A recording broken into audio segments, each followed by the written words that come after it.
Good morning. हम Marsilea के बारे में अध्ययन कर रहे थे, जिसमें बीजाणु फलिका की आंतरिक संरचना का अध्ययन कर रहे थे। Marsilea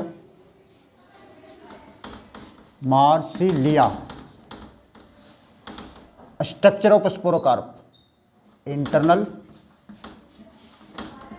internal structure of sporocarp. पूर्व की कक्षा में हमने इसमें स्पोरोकार्प वॉल, इसके अलग अलग सेक्शन कटिंग, जिसमें HLS, VTS के बारे में विस्तृत अध्ययन किया। आज हम स्पोरोकार्प के वर्टिकल लॉन्गिट्यूडिनल सेक्शन के बारे में अध्ययन करेंगे। Vertical longitudinal section.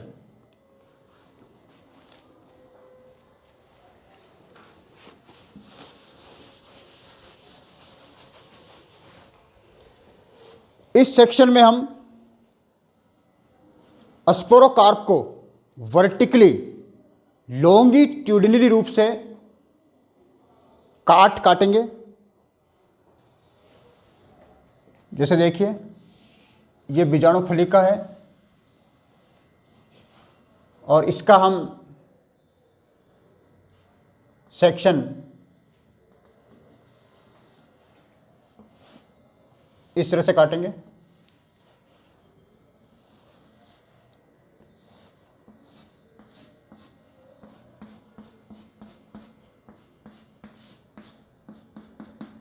इस तरह से।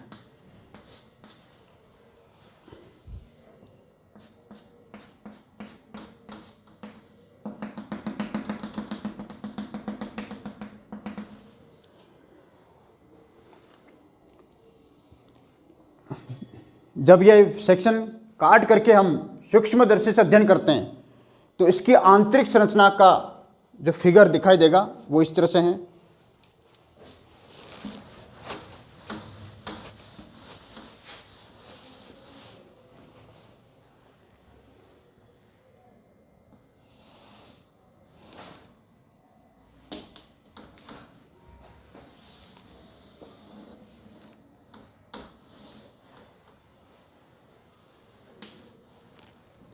इसमें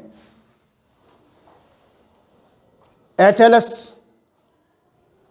और VTS के समान ही स्पोरोकार्प की वॉल नजर आएगी। ये स्पोरोकार्प की वॉल है, स्पोरोकार्प वॉल है, ये दिखाई देगी इसमें। और इसके चारों ओर जिलेटिनस रिंग भी दिखाई देगी। इस सेक्शन में चारों ओर जिलेटिनस रिंग दिखाई देगी। चारों ओर इस तरह से एक वलय के रूप में जिलेटिनस रिंग दिखाई देगी। ये देखिए, ये जिलेटिनस रिंग है, ये इस तरह से दिखाई देगी। ये इस तरह से।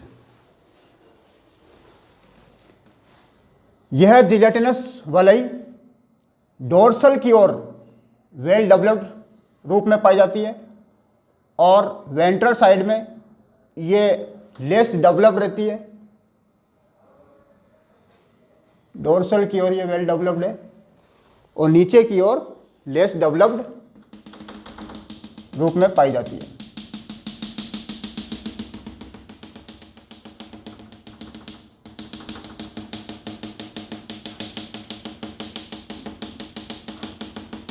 इसमें सोरस अनुदैर्ध्य रूप से कटते हैं और ये लंबवत रूप से व्यवस्थित रहते हैं। ये देखिए, ये सोरस हैं।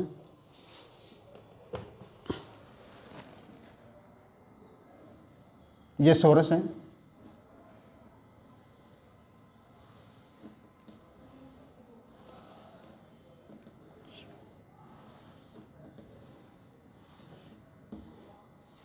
ये सोरस है। सोरस बीजाणुधानियों का पुंज है। सभी सोरस एक कॉमन आवरण के द्वारा ढके रहते हैं जिसे इंडूशियम कहते हैं। तो ये इंडूशियम है, इसके चारों ओर इंडूशियम पाई जाती है। ये चारों ओर से एक कॉमन आवरण के द्वारा ढके रहते हैं, उसे हम कहते हैं इंडूशियम, जिसे ये दिखाया गया है यहाँ पे। ये इंडूशियम है, इसे हम कहते हैं इंडूशियम। इसको लेबलिंग कर देता हूं, इंडूशियम। इंडूशियम इसमें एक ही प्रकार की बीजाणुधानी दिखाई देती है। यह इस बात पर निर्भर करता है कि सेक्शन किस भाग से काटा गया है। यदि यह सेक्शन पार्श्व भाग से काटा गया है तो उसमें लघु बीजाणुधानियां दिखाई देगी। इस प्रकार एक ही प्रकार की बीजाणुधानी यहां पर दिखाई देगी। तो यह सेक्शन के कटिंग पर निर्भर करता है कि किस भाग से काटा गया है। तो यहां पर इसमें इस सेक्शन में देखिए आप, ये जो बीच में से काटा गया है तो इसमें गुरु बीजाणुधानियां दिखाई दे रही है। ये गुरु बीजाणुधानी है, कई सारी गुरु बीजाणुधानियां इसमें उपस्थित है। ये गुरु बीजाणुधानियां ही दिखाई दे रही है इसमें। एक ही प्रकार की बीजाणुधानी है, वो है गुरु बीजाणुधानी।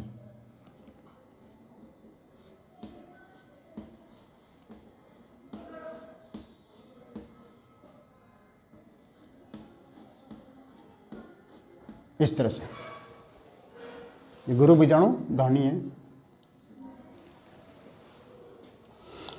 और ये बीजाणुधानियों का जो समूह है इसे हम कहते हैं सोरस। तो ये सोरस कहलाता है, इसे कहते हैं सोरस। और ये हो गई मेगास्पोरेंजियम।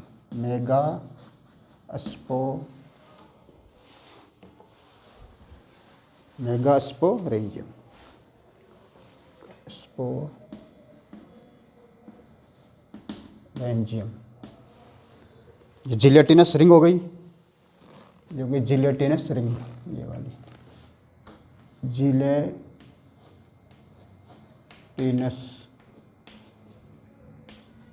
रिंग। और ये स्टॉक बंडल है।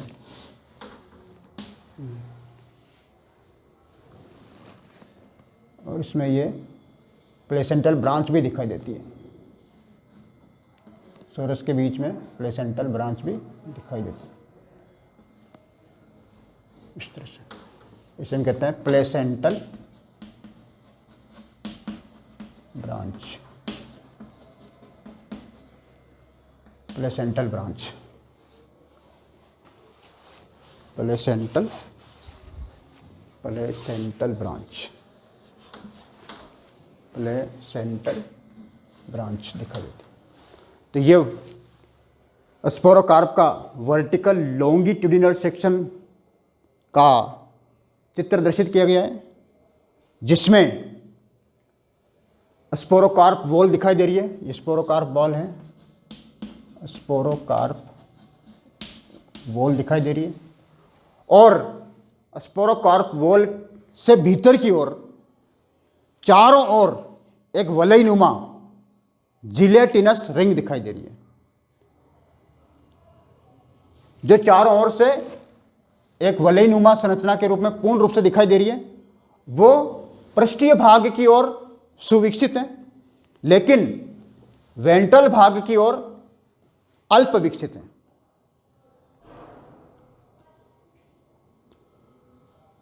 जिलेटिनस वलय से भीतर की ओर एक दो स्तरों का बना हुआ इंडूशियम की परत दिखाई दे रही है।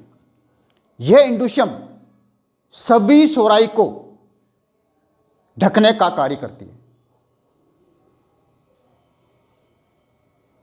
यह गुरु बीजाणुधानी से होता हुआ सेक्शन कटिंग है, इसलिए इसमें गुरु बीजाणुधानियां दिखाई दे रही है।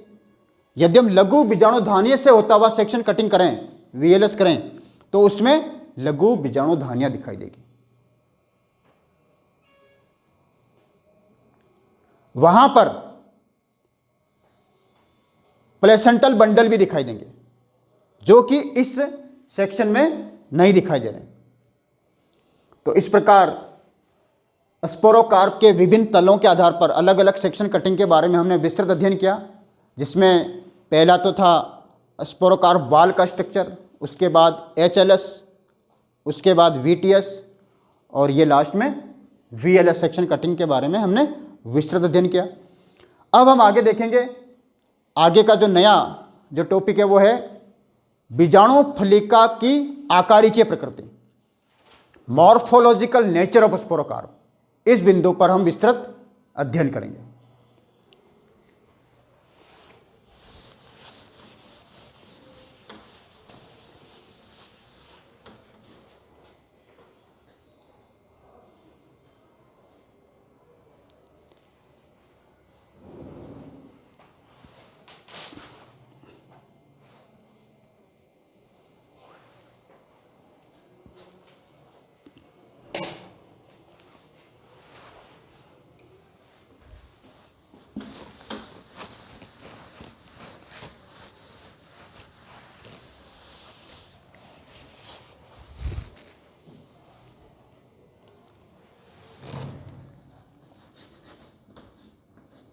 मॉर्फोलॉजिकल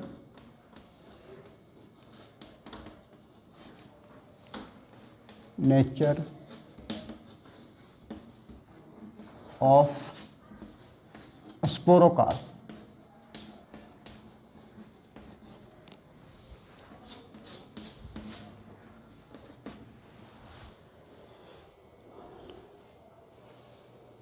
स्पोरोकार्प की मॉर्फोलॉजिकल नेचर के बारे में अनेकों वैज्ञानिकों के द्वारा अपने अपने विचार प्रकट किए, और इन विचारों को दो भागों में बांट करके अध्ययन करते हैं। तो इस प्रकार बीजाणु फलिका, कुछ वैज्ञानिक ये कहते हैं कि यह लीफ लेट्स का रूपांतरण है, जबकि कुछ वैज्ञानिक ये बताते हैं कि यह संपूर्ण लीफ का मॉडिफिकेशन है। तो इस प्रकार एक विवाद उत्पन्न हुआ। तो इन दोनों मतों को हम दो मुख्य भागों में बांट करके अध्ययन करते हैं। तो दो भाग में बांट दिया इसको। पहला है लेमिनर हाइपोथेसिस, लेमिनर हाइपोथेसिस, और दूसरी जो हाइपोथेसिस है उसे हम कहते हैं पिट्यूलर hypothesis, petiolar hypothesis. Laminar hypothesis को लीफ सेगमेंट हाइपोथेसिस भी कहते हैं, लीफ सेगमेंट हाइपोथेसिस भी कहलाती है। तो इस प्रकार इसको दो भागों में वर्गीकृत किया गया है, laminar hypothesis, leaf segment hypothesis, petiolar hypothesis. तो सबसे पहले हम लेमिनर हाइपोथेसिस के बारे में अध्ययन करेंगे, उसके पश्चात पिट्यूलर हाइपोथेसिस के बारे में अध्ययन करेंगे। लेमिनर हाइपोथेसिस के अनुसार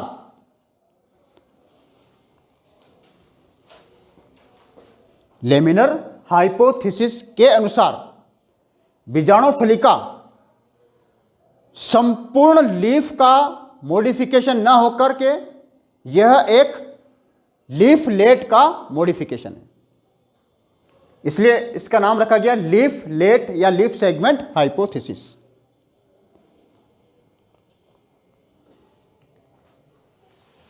स्पोरोकार्प, इस हाइपोथेसिस के अनुसार स्पोरोकार्प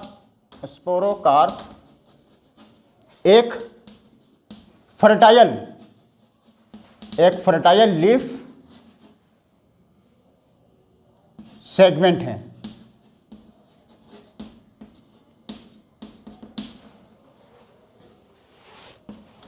लेमिनर हाइपोथेसिस के अनुसार स्पोरोकार्प एक फर्टाइल लीफ लेट है और लीफ सेगमेंट है।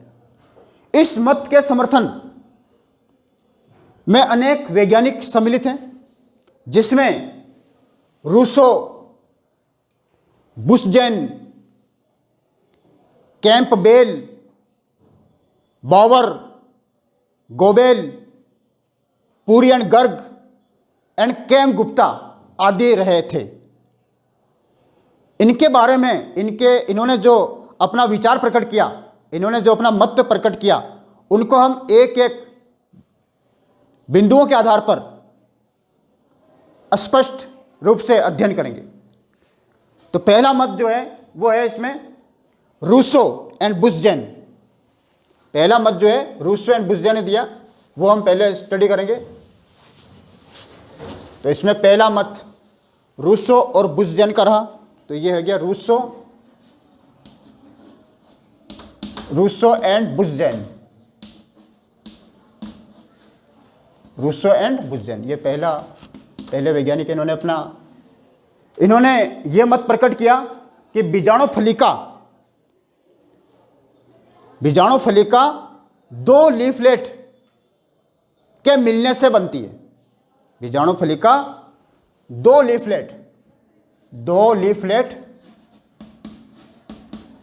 लीफलेट्स के एक दूसरे से मिलने के उपरांत बीजाणु फलिका का निर्माण होता है। तो इन्होंने बताया कि यह बीजाणु फलिका लीफलेट्स के मिलने से बनती है। दो लीफलेट एक दूसरे की ओर पास में आकर के बीजाणु फलिका को बना रहे हैं। तो यह मत किसने दिया था? रूसो एंड बुशजेन नामक वैज्ञानिकों ने दिया। अब दूसरा मत देखते हैं अपन। दूसरा जो है वो है कैंपबेल।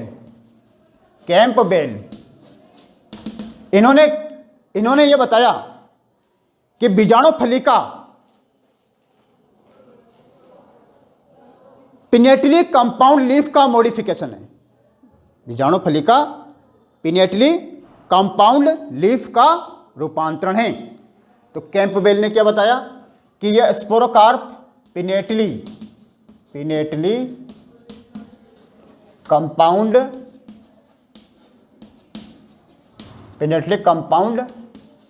लीफ का मॉडिफिकेशन है।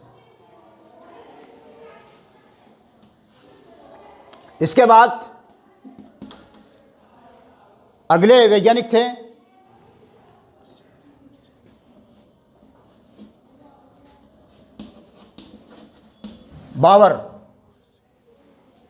बावर के अनुसार बीजाणु फलिका यूनिपिनेटली कंपाउंड लीफ का रूपांतरण है।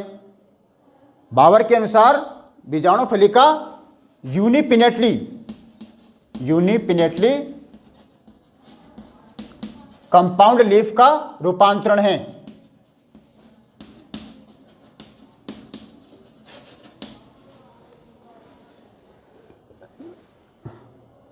तो ये देखिए, तीन वैज्ञानिकों के द्वारा अपने अलग अलग मत दे रहे हैं। ये सभी का एक ही मत है कि ये लीफलेट का मॉडिफिकेशन है। तो ये बता रहे हैं कि लीफलेट दो लीफलेट्स के मिलने से बनती है, कह रहे पिनेटली कंपाउंड लीफ का रूपांतरण है। और बावर ने बताया यूनिपिनेटली कंपाउंड लीफ का रूपांतरण है।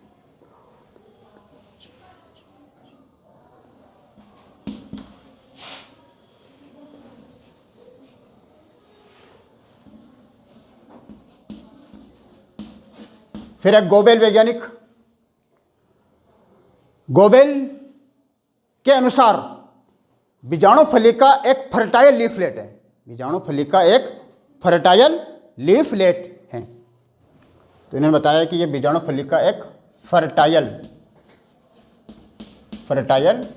लीफलेट है। FERTILE, फर्टाइल लीफलेट है। ये किसने बताया? गोबेल वैज्ञानिक ने। गोबेल ने अपने मत में यह बताया कि यह फर्टाइल लीफलेट का रूपांतरण है। इसके बाद एम्स वैज्ञानिक है। एम्स वैज्ञानिक ने बताया कि बीजाणु फलिका लीफलेट का रूपांतरण है, जिसमें 4 लीफलेट होते हैं। इसका मैं फिगर से बता देता हूं। 4 लीफलेट होते हैं टोटल मिलाकर के। 4 लीफलेट में से 2 लीफलेट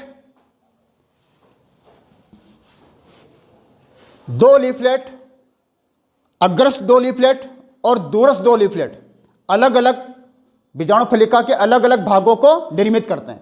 जैसे देखिए, एम्स के अनुसार इन्होंने बताया कि ये कंपाउंड लीफ का मॉडिफिकेशन है, कंपाउंड लीफ, और इसमें 4 लीफलेट होते हैं।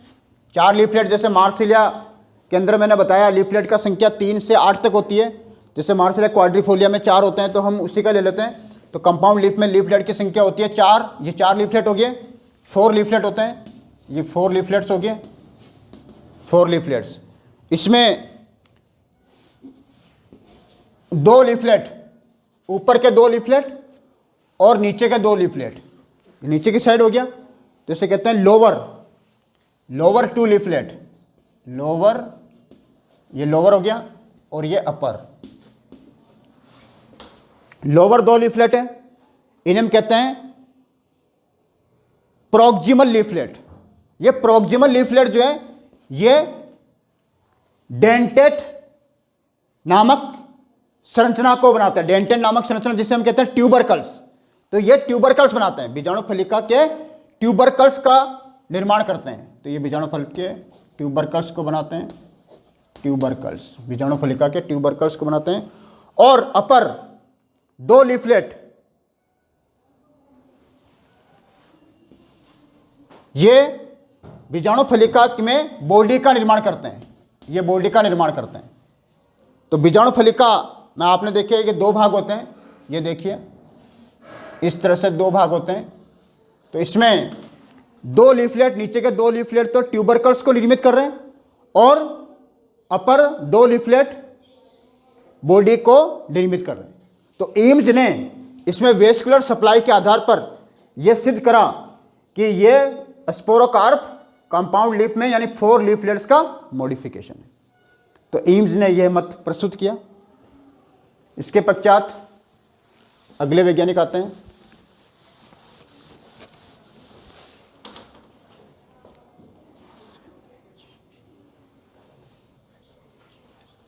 स्मिथ नंबर आ गया 6 नंबर। स्मिथ ने बीजाणु फलिका की एनाटॉमिकल स्टडी के आधार पर यह मत प्रस्तुत किया कि बीजाणु फलिका लीफलेट का मॉडिफिकेशन है और लीफलेट की तरह ही स्पोरोकार्प में भी एक सिंगल मिडरिप पाया जाता है, सिंगल मिडरिप पाया जाता है। और 15 से 20 लेटरल बंडल्स पाए जाते हैं, लेटरल बंडल्स पाए जाते हैं जो लीफलेट के समान ही स्पोरोकार्प में भी उपस्थित रहते हैं। तो एनाटॉमिकल स्टडी के आधार पर स्मिथ ने भी यह सिद्ध कर दिया कि स्पोरोकार्प लीफलेट का मॉडिफिकेशन है। इसमें एक मिडरिप होता है और 15 से 20 लेटरल बंडल होते हैं जिन्हें हम कमिश्रल बंडल भी कहते हैं, बंडल्स। ये स्मिथ ने यह मत दिया था। इसके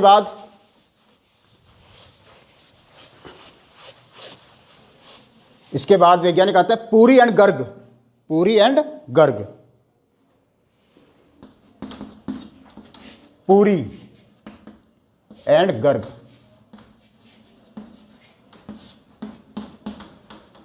पुरी एंड गर्ग ने भी अपना मत प्रस्तुत किया और इन्होंने यह बताया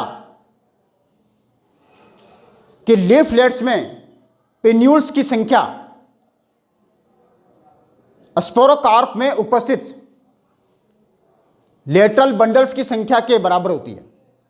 तो नंबर ऑफ पिन्यूल्स जो होते हैं, नंबर ऑफ पिन्यूल्स, लीफलेट में जो पिन्यूल्स होते हैं जिन्हें हम कहते हैं पिच्चिकाएं, पिन्यूल्स को पिच्चिकाएं भी कहते हैं, पिन्यूल्स। नंबर ऑफ पिन्यूल्स की संख्या नंबर ऑफ लेटरल बंडल के बराबर होती है। लेटरल बंडल और कमिश्रल बंडल के बराबर होती है।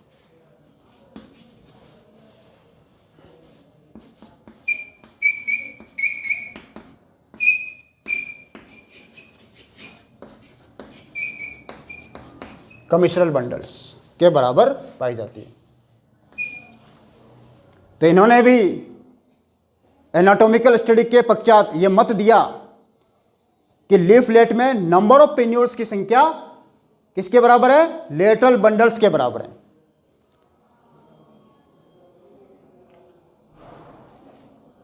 लेटरल बंडल मध्य भाग में द्विभाजी शाखित हो जाते हैं और द्विभाजन बिंदु से प्लेसेंटल ब्रांच उत्पन्न होती है और प्लेसेंटल ब्रांच के सिरे पर प्लेसेंटल बंडल पाए जाते हैं और प्लेसेंटल बंडल रिसेप्टेकल में प्रवेश करता है, उस पर बीजाणुधानियां लगी रहती है।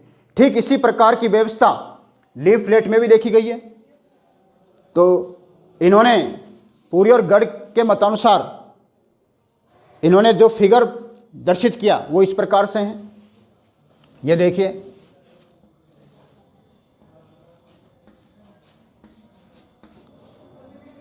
ये एक बता रहे हम, तो ये इस तरह से ये वेस्कुलर सप्लाई है। तो देखिए ये आगे जाकर के द्विभाजी शाखित हो गया, ये आगे जाकर के द्विभाजी शाखित हो गया, फिर ये आगे गया द्विभाजी शाखित हो गया।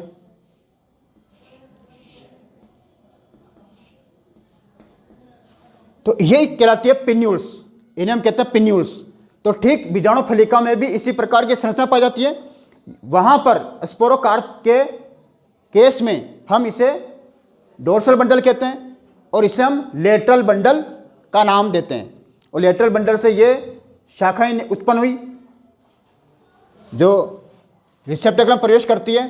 ये शाखाएं इस तरह से इसी प्रकार इधर भी उत्पन्न होगी। ये देखिए, ये इस तरह से ये उत्पन्न हुई और ये इस तरह से, और फिर यहाँ पर ये लीफलेट बना इस तरह से। ये लीफलेट इस तरह से आगे बाइलोब्ड हो जाता है। ये लीफलेट है इस तरह से, ये लीफलेट है, ये लीफलेट है, ये देखिए ये लीफलेट है। तो लीफलेट में जो पिन्यूल्स की संख्या है, ये जो पिन्यूल्स हैं इनकी संख्या लेटरल बंडल के बराबर होती है।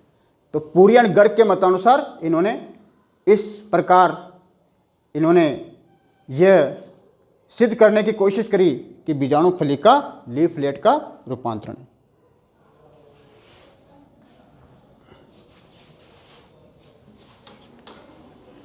इसके बाद अगले जो वैज्ञानिक थे उसमें गुप्ता हैं, के.एम. गुप्ता। इन्होंने भी अपना मत प्रस्तुत किया, लेकिन इनका जो मत था, इनका जो कॉन्सेप्ट था, इनका जो विचार था वो पुरी एंड गर्ग पर ही बेस्ड है।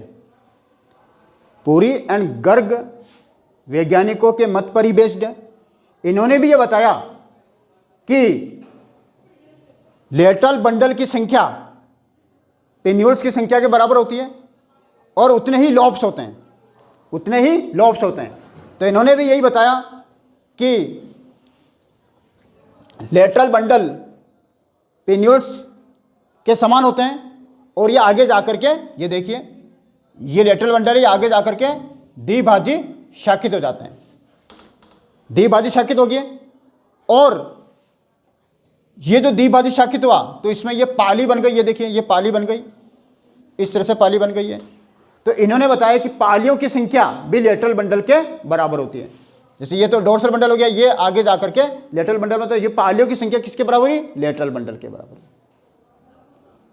तो के.एम. गुप्ता ने भी अपना मत प्रस्तुत किया और इन्होंने भी कहा कि बीजाणु फलिका लीफलेट का रूपांतरण है और इनमें पालियों की संख्या number of lobes, number of lateral bundle के बराबर होती है। पालियों की संख्या लेटरल बंडल्स के बराबर पाई जाती है। तो इनका जो मत है वो एनाटॉमिकल स्टडीज के आधार पर है, एनाटॉमिकल स्टडीज के आधार पर रहा। इस प्रकार लेमिनर हाइपोथेसिस सबसे अधिक मान्य हाइपोथेसिस मानी गई है और बीजाणु फलिका को लेमिनर हाइपोथेसिस के अनुसार लीफलेट का ही रूपांतरण माना गया है। अगला जो हाइपोथेसिस है वो है पिट्यूलर हाइपोथेसिस। यह मत, यह हाइपोथेसिस जोहानसन ने प्रस्तुत की थी, जोहानसन वैज्ञानिक ने प्रस्तुत की थी। तो ये अगली थ्योरी पढ़ लेते हैं।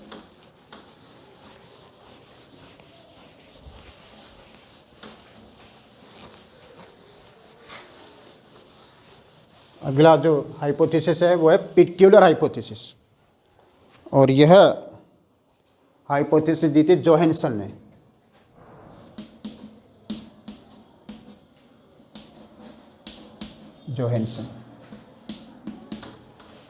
जोहानसन वैज्ञानिक ने प्रस्तुत किया।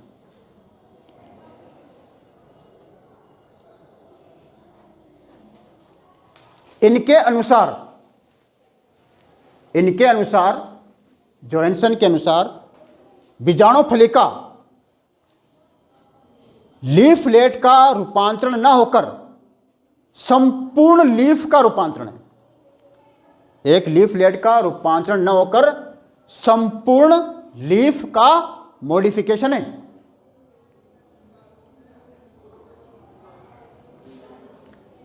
इनके अनुसार संपूर्ण लीफ स्पोरोकार्प का निर्माण करती है। इन्होंने बताया था कि लीफलेट की सीमांत कोशिकाएं, लीफलेट की मार्जिनल सेल,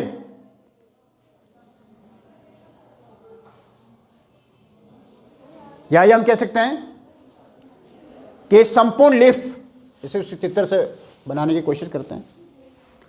यह संपूर्ण लीफ है, होल लीफ। पहले तो है कि होल लीफ जो है वो क्या बना रही है, स्पोरोकार्प बना रही है।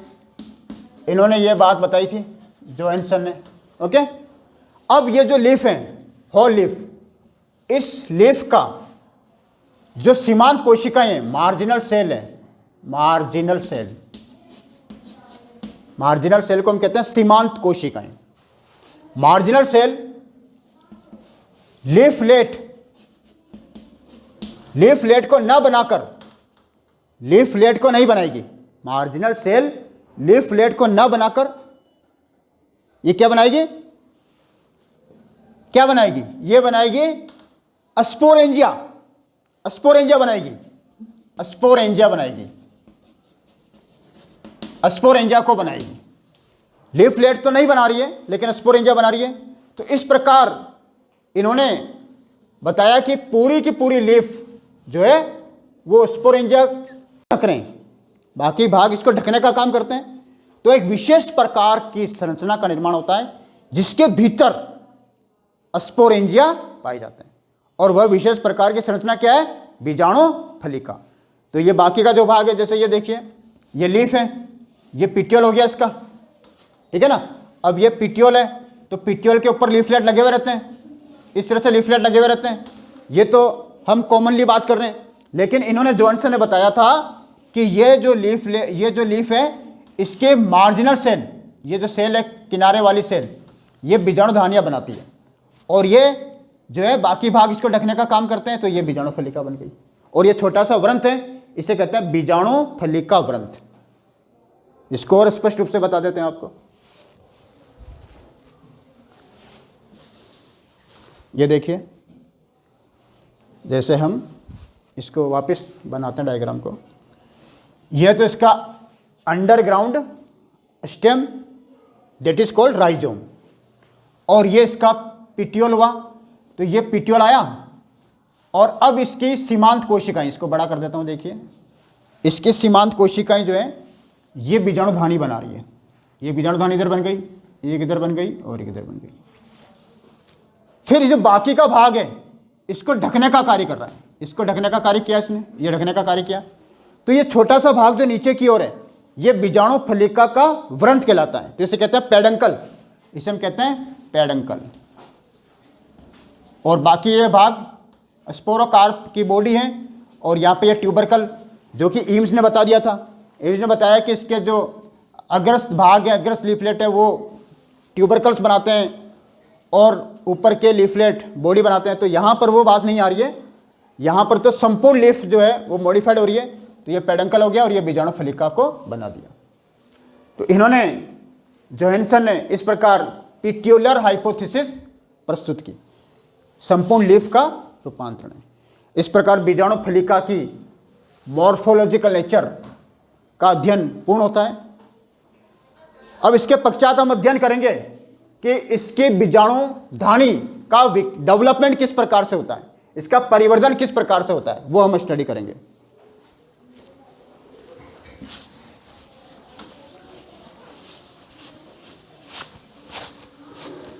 बीजाणु धानी का परिवर्धन।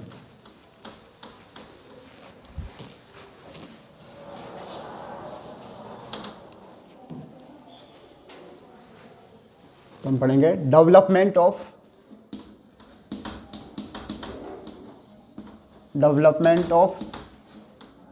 स्पोरेंजिया या स्पोरेंजियम। मार्सिलिया में बीजाणु धानियों का परिवर्तन लेप्टोस्पोरेंजिएट प्रकार का पाया जाता है। लेप्टोस्पोरेंजिएट प्रकार का पाया जाता है। लेप्टोस्पोरेंजिएट प्रकार का पाया जाता है। इसमें परिवर्तन लेप्टोस्पोरेंजिएट प्रकार का पाया जाता है। पहले हमने बीजाणु धानियों का परिवर्तन यूस्पोरेंजिएट प्रकार का पढ़ा था, लेकिन मार्सिलिया में लेप्टोस्पोरेंजिएट परिवर्तन पाया जाता है। इस प्रकार के परिवर्तन में बीजाणु धानी का परिवर्तन केवल एक आरंभिक कोशिका से होता है, सिंगल इनिशियल सेल से होता है। केवल सिंगल स्पोरेंजियल इनिशियल सेल से परिवर्तन आरंभ होता है। इसलिए इस प्रकार के परिवर्तन को लेप्टोस्पोरेंजिएट परिवर्तन कहते हैं। तो सिंगल स्पोरेंजियल इनिशियल, ये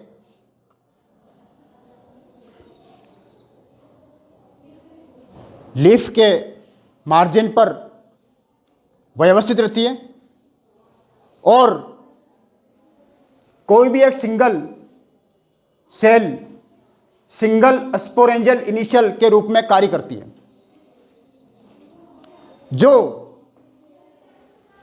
अनेकों विभाजनों के उपरांत बीजाणु धानियों को बनाती है। दोनों प्रकार की बीजाणु धानियां, माइक्रोस्पोरेंजिया व मेगास्पोरेंजिया, दोनों का परिवर्तन आरंभिक अवस्थाओं तक एक समान होता है, लेकिन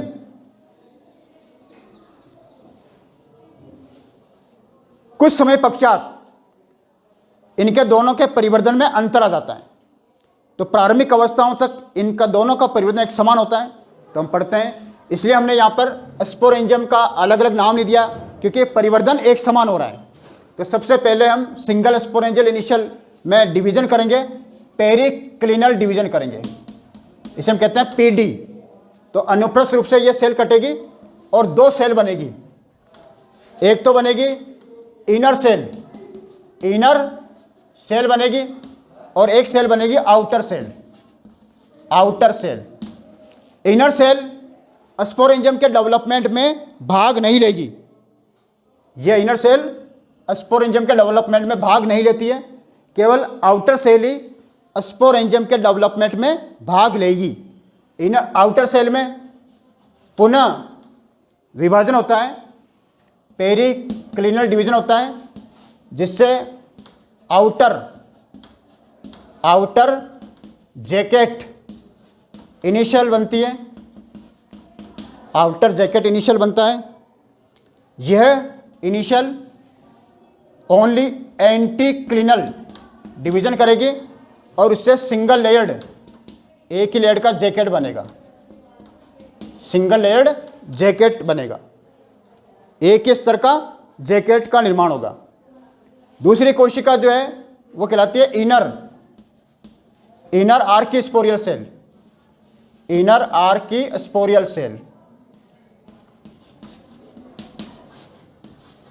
इनर आर्कीस्पोरियल सेल इसमें फ्री डिवीजन होता है पेरिक्लिनल, तो आउटर टेपिटल सेल बनती है, आउटर टेपिटल सेल बनती है। ये आगे डिवाइड होगी, एक तो होगा इसमें पेरिक्लिनल डिवीजन और एंटीक्लिनल डिवीजन, और ये टू लेयर्ड टेपिटम का निर्माण होगा, 2 लेयर टेपिटम का निर्माण होगा। और इनर जो सेल है उसका नाम है inner primary sporogenous cell, inner primary sporogenous cell,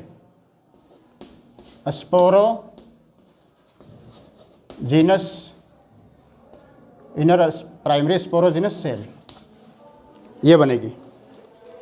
तो यहाँ पर आपने देखा कि एक सिंगल स्पोरेंजियल इनिशियल सेल ही स्पोरेंजियम के परिवर्धन में भाग ले रही है, इसलिए इसे लेप्टोस्पोरेंजिएट परिवर्धन कहते हैं। इसमें प्रथम विभाजन पेरिक्लिनल डिवीजन होता है, जिससे आउटर सेल बनती है और एक इनर सेल बनती है। इनर सेल स्पोरेंजियम के परिवर्धन में भाग नहीं लेगी, केवल संपूर्ण परिवर्धन बाह्य कोशिका से ही होगा। तो बाह्य कोशिका में पुनः पेरिक्लिनल डिवीजन हुआ और उससे अगेन आउटर जैकेट इनिशियल बना और इनर आर्किस्पोरियल सेल बनी। जैकेट इनिशियल अनेकों अपनत विभाजनों के उपरांत एक स्तरीय जैकेट का निर्माण होता है, जिसे हम कहते हैं स्पोरेंजियम या स्पोरेंजियल जैकेट। स्पोरेंजियम का जैकेट बनाता है। इसके भीतर की ओर इनर आर्किस्पोरियल सेल बनती है और ये पुनः पेरिक्लिनल डिवीजन से विभाजित होती है और 2 प्रकार की सेल्स बनती है, जिसमें आउटर टेपिटल सेल है। टेपिटल सेल जो है पेरिक्लिनल डिवीजन और एंटीक्लिनल डिवीजन से विभाजित होती है और 2 स्तरीय टेपिटम का निर्माण होता है। टेपिटम एक न्यूट्रिटिव लेयर है, यह बीजाणुओं को पोषण प्रदान करने का कार्य करती है। तो टेपिटम सभी बीजाणुओं को चारों ओर से घेरे रहती है और उनको भोजन प्रदान करती है। इस प्रकार टेपिटम एक भोज्य पदार्थ का स्तर माना गया है। और इनर प्राइमरी स्पोरोजिनस सेल, इसमें अनेकों अनियमित विभाजन होते हैं, इसमें इरेगुलर डिवीजन होते हैं। तो जगह नहीं है, इसलिए मैं इसको ऊपर की ओर एरो का निशान लगा करके इसको मैं दर्शित कर रहा हूँ। तो ये इसको मैं मिटा देता हूँ, ऊपर की ओर इसको बना रहा हूँ, यहाँ से ऊपर की तरफ बना देता हूँ।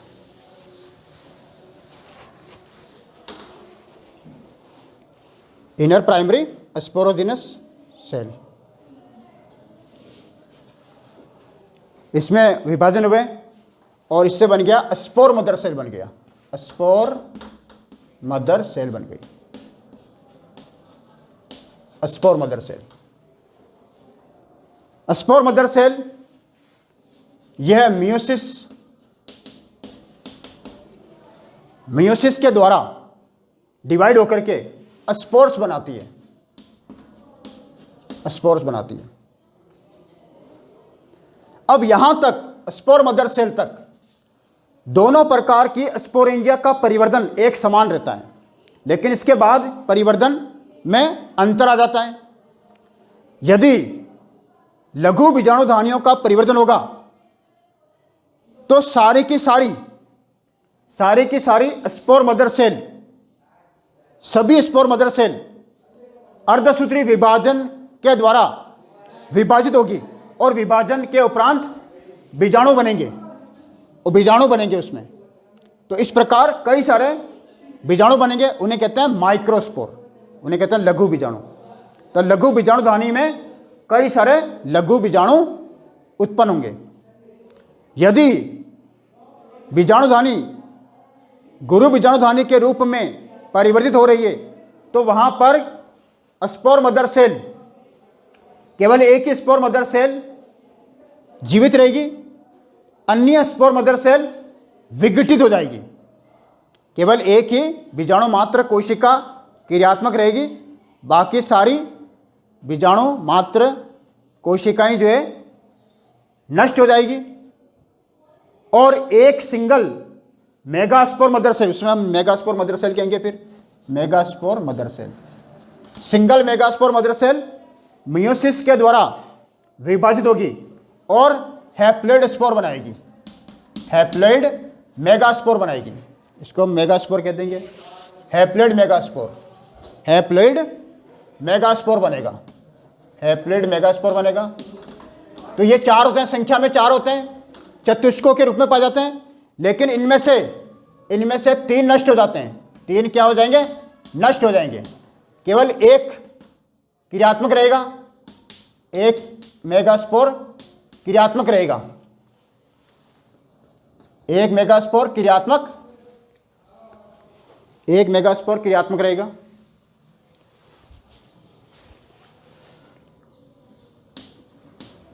एक मेगास्पोरी क्रियात्मक रहेगा और मेगास्पोरेंजियम के भीतर सिंगल मेगास्पोर उपस्थित रहेगा।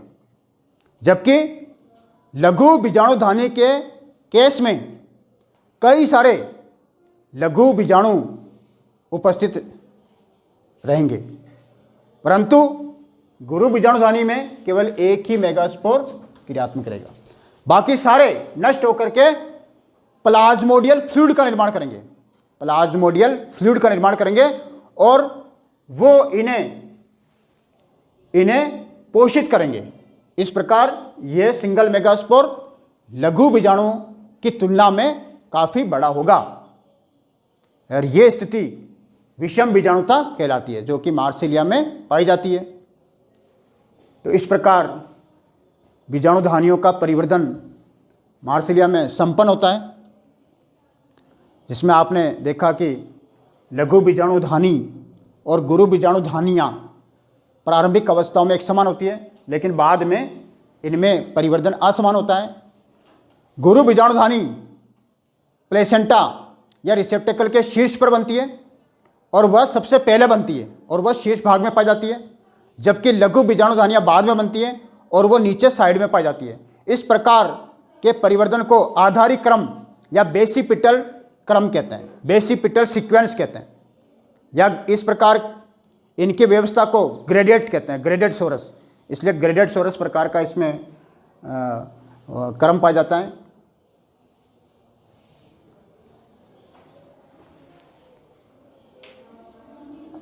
बीजाणु युग्मकोद्भिद पीढ़ी की प्रथम कोशिका होती है। इस प्रकार जैसे बीजाणुधानियों से मुक्त होते हैं तो यह अंकुरित होते हैं और अंकुरित होने के उपरांत युग्मकोद्भिद पादप को निर्मित करते हैं। तो आज हमने स्पोरोकार्प की संरचना और बीजाणु फलिका की आकारिकी प्रकृति और बीजाणुधानी के परिवर्तन के बारे में विस्तृत अध्ययन किया है। Thank you.